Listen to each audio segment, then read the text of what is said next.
I know you do some drawing and sketching and visual arts as well. So do you feel that your creative mind is very visual? But how does your creativity work? Yeah, visual, but also moving. I have to move a lot, like with my hands all the Oh, time, put them down. But when I get stuck, if I'm writing and I come up against something, I need to move location or I mean, going for a walk is just the best thing ever. But also, I always used to think I was visual, but then when I started, I plot with post-it notes a lot and a lot of different colors.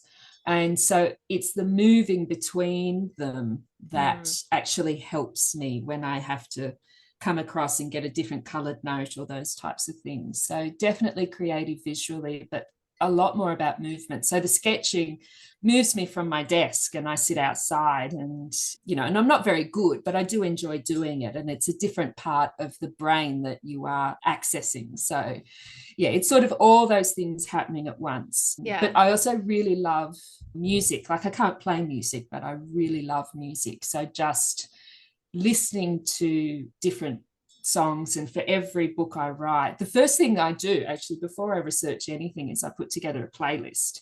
And I'll put oh, together that playlist over a long period of time. And it's a timed playlist. It's always 60 or 90 minutes. I call them mixtapes. So the same as an old mixtape, you can't go over the end of the tape.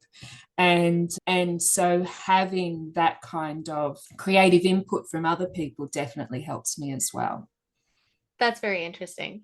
Do you change it up as you're writing? Like you're like, oh no, this song actually doesn't fit the story that I'm saying. Yeah, yeah, I was doing that last night actually. There was a couple of songs that weren't quite right, so then I had to go hunting for new ones that might work to come in. And I really enjoy that. I'll often be writing and I'll have Spotify going with a random playlist of something it suggests or finding something completely different or just putting in a random word and seeing what it throws up. So yeah, I do explore music a lot. Um, That's so cool. can't Okay, I sing a have line. one more question before our fun segment. Just who are some Yep. of the authors who have influenced you? Oh, not a typically romance writer, but one of my favourite writers is Kate Forsyth, who's an Australian historical fiction writer. But Hmm. all her stories have happy endings, and they always have a little bit of romance to them. And she just writes so beautifully. And I remember when I was starting to write and trying to get my descriptions better. I would look at her work and just find a paragraph where she sets up a scene and try and break down each character, like each sentence. What is she doing? Here she's showing the landscape. Here she's showing the character, feeling Hmm. the cold or what have you. And yeah, I just adore her writing. Well, it's good to know. I actually have this prejudice against historical fiction that there are no happy endings. So it's good to know I'm A lot of the wrong. time they are. A lot of the time they are. And that's probably why I do like Kate Forsyth, in that it does have that. That's like a safety thing. She promises that it will have a nice ending. Yeah. Yeah. When I was like 12 and transitioning out of the historical fiction for elementary and middle schoolers, which always has a happy ending, I got Mm. into, I think it's by Jean Reese. It was this historical fiction about a sister of Henry VIII, and she gets married and all of that. But like she gets cheated on. She, her first husband dies, her second husband isn't great. And then like it ends with her dying. Like it was following her real life, which was Mm. not pleasant. Yeah. And I was like, I remember being in my room as a 12-year-old being devastated.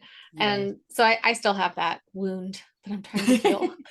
Well, that's the comfort of historical romance, in that you can sort of go through it. There's so much safety net to it. And that's what really drew me to it, because history is so awful and Hmm. hard and harsh. And so reading historical romance is a way to still engage with that sort of past and the olden days, that I really love, but without having to wonder what's going to happen and is it going to be a happy ending? Because it's going to be a happy ending. And I think that's wonderful. I think that's the most amazing thing, that you can, that authors write these compelling, engaging stories, and you go through hundreds and hundreds of pages knowing how it's going to end, and you still read it. Like that's yeah, Yeah. that's Yeah. extraordinary. So Yeah. yeah, And I mean, it's worth it because, like, I would say people might look back on our times and say, gosh, that was terrible. You know, yep, there was a whole pandemic and everything. What a yeah, terrible time. Why would you want to read a book yep, about that? But, there are stories of joy. So it's nice to make room for that in historical yeah. fiction.